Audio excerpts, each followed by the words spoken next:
Hello guys, welcome back to the Beastie Room. As you can see by the desk here, we are busily feeding away, and we thought, as there's been many requests, it was about time we done another feeding video. So here we have Feeding Frenzy number 10. Well, welcome back to Feeding Frenzy number 10. These have proved to be very popular, and this is our Brachypelma auritum. Now you see the speed in which she spun around and grabbed that cricket. Now we did pair this female auritum, and it went really well. Unfortunately, she molted out, so a bit of a failure in that respect. So we will be looking for another male and try again. This has got to be one of the prettiest of the Brachypelmas in my opinion. I think they really are very pretty. They can be a little skittish, and this one here does particularly like to kick hares if interrupted in any way. Sometimes just taking the lid off can cause her to kick hares, but as you see there, she has not got a bald bum. So we do our very utmost to keep stress levels down to a minimum for her, and this is what keeps her in this fabulous condition.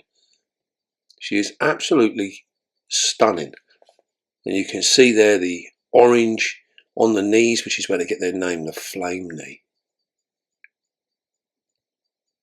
Very pretty spiders.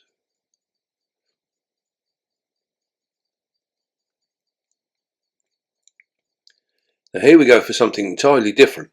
Now this is the Indian violet, or the Chilobrachys fimbriatus. Now this is a fossorial spider. Now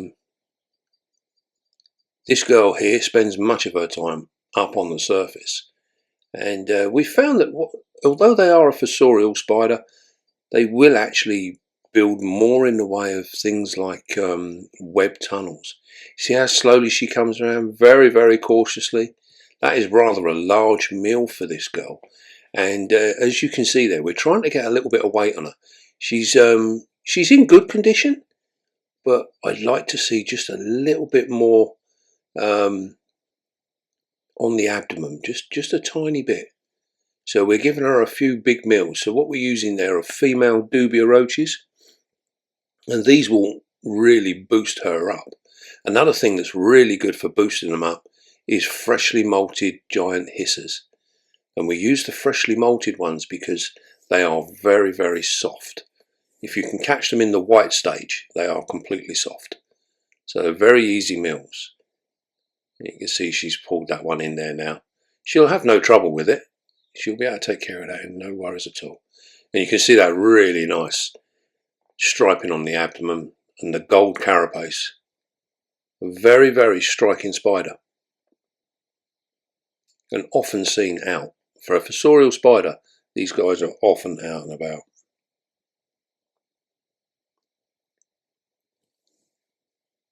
Now here's another firm favourite in the Beastie Room, the Harpactira pulchripes. Now this is the golden blue-legged baboon, and this female, she is a huge female, very big, and that is a large female dubia roach that's sitting there. Now we breed these quite regularly here in the Beastie Room. We often have youngsters available.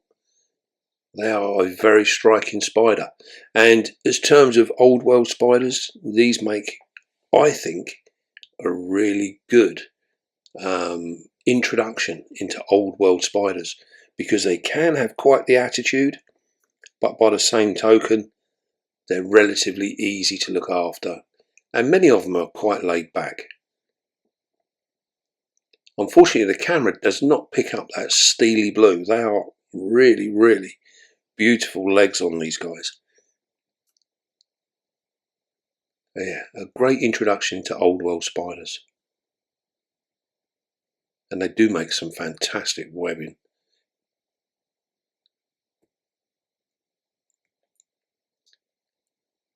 Now here we have the Mexican fireleg, the Brachypelma boehmei.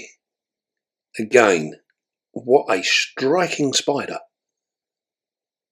Now this one is reasonably fairly freshly molted. You can see the male dubia just behind her. Whoa! Look at the speed. And people say Brachypelmas are slow. I beg to disagree. This is one reason, you saw the speed there. This is one reason you should be very, very careful. Where she's sitting now, if you was to lean in and take that water bowl and she mistook your finger for food, she would be on you in a flash. Don't ever be fooled into thinking that Brachypelmas are all docile. They are not. Some can be real demons, so do be careful. Although they are a good beginner spider, they do require our respect still. Fabulous spider, look at that. That is awesome. Now this is the Ephobophus murinus, the skeleton leg tarantula. Now this is a young male and he's being held back. And we're just feeding him up now because our female, one of our females is coming on ready. She's another month or so, she'll be molting. And as you can see, he's very, very finely built compared to the females. Now these guys do carry a much smaller abdomen than most spiders. And you can see this one is quite full. So we're just getting him ready. And we're going to start to feed him up a little bit and we're going to push him on, try and get him to molt out in time for our female. And we've had this one since he was pretty much a sling. So he has been well looked after. He's a very happy spider, often outside of his burrow, always on show. Now here's another one that we really, really do like, but we don't see a great deal of. And that is the king baboon. Oh, look at that.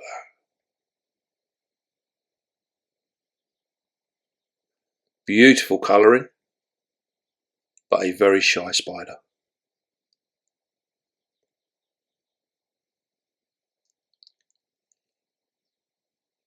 Now this is our female Cameroon red baboon. Again, a very underrated spider. We just don't see much of these guys. They're very cheap, very common, and as is often the case with that type of spider, many people just don't bother with them. But they really are a striking spider. Now this is a female that came in, and we are fattening her up a little bit. She has been paired, and we've got fingers crossed we get a success. Now something a little different here. The Heterometrus spinifer, the giant Asian forest scorpion. Now these guys, we often hand feed these guys. Look at the stance on that scorpion. He is like real proper, up for action. He's ready. And you can see how they work on their senses. Touch, vibration, and dare I say, eyesight as well. Absolutely fantastic. Now if you want to get into scorpions, these guys are one of the better ones. Look at that. He pounced on that just the same as a tarantula would. Very, very effective. Now you can see the mouth parts there, and they're like little tiny jaws in themselves, and they struggle with these roaches. Now that roach there is in actual fact quite a very soft bodied one, and we choose the soft bodied ones for them to make life a little easier. And as you can see, they still literally struggle on the upper surface. So what will happen is this scorpion will squeeze that roach with his claws. They use the claws mainly to hold the prey, and then it's their mouth parts that rip it apart. And then finally he will manage to get underneath and will break into that very soft underbelly, and that is when they will start to enjoy their meal. But I feel it's good for them to have a little bit of a, not too much of an easy time. Make them work for their food a little bit. And you can see there on the sides of this scorpion, this is the kind of weight that we're looking for in our scorpions. Not too fat. Stunning specimen. Now here's a Theraphosa sturmey. A nice big female. That's a giant hisser that she has back there. We are preparing these guys for breeding at the moment. And as you'll see, this one is in a fairly dry box. This was reasonably new in this one. She's been in a few months. But we know that she had a molt, so we're now getting to actually feed her up a little bit. She's in very good condition at the moment. Her abdomen is just a tiny bit bigger than her carapace, which is where we want to be. This often makes it easier that when our females start producing eggs, they swell, and we can often tell what's going on because we've seen that increased size in the abdomen. You'll also note that her substrate is relatively dry. There is a moisture content to it, but it's quite dry at the moment. Now we put this one in because this is a mature male Vietnam silver. What a beautiful spider. We just put him in there because it would be rude not to. Now, the Colombian yellow blue bottle. Now, this is a very pretty spider and something we don't see a lot of. And we are in the process of trying to breed these guys because they really are. Look at that. Now, the camera does not do this justice. They are exceptionally pretty. And a spider that is always out and about. They're only a small spider. This is pretty much an adult female. They don't get a great deal bigger than this. And there's something that's not seen very often. And as I said, we are in the process of securing a few breeding individuals, and we will try and pair these up and see if we can't produce some for the beastie room. Very pretty. We should have some coming very soon. Now here we go. This is another sturmey. This is a younger sturmey. Now you saw me putting that in there by hand. Do be very careful if you do feed this way. These guys are exceptionally fast for a large spider, and they can move before you even see it happen. They are very quick. Now one thing we've noticed with the sturmey that we've just seen is she was very slow and precise. You see how this one is sat with its legs up? This is in a semi-defensive posture because when we took it off the shelf, we took the lid off, we startled her a little bit. So she went straight into a defensive posture. So she's not totally thinking about food at the moment. She's thinking more about what on earth is going on. Now, as we sit and watch there, this is a male giant hisser, and he is a big male. And again, with this spider, we're looking to try and get a little bit of weight. Here he comes.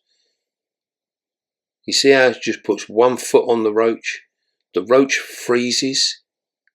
There you go, that little bit of antenna movement was its mistake. And look how gentle that spider has picked that roach up. And then it just crunches into it. Now that's a good sized meal for one of our sturmies. And we find that all of our big Theraphosas, they really do benefit from these giant hissing roaches. They're a great meal for them. Really good meal. Now you can see there the abdomen on this spider needs a little bit more going on in it.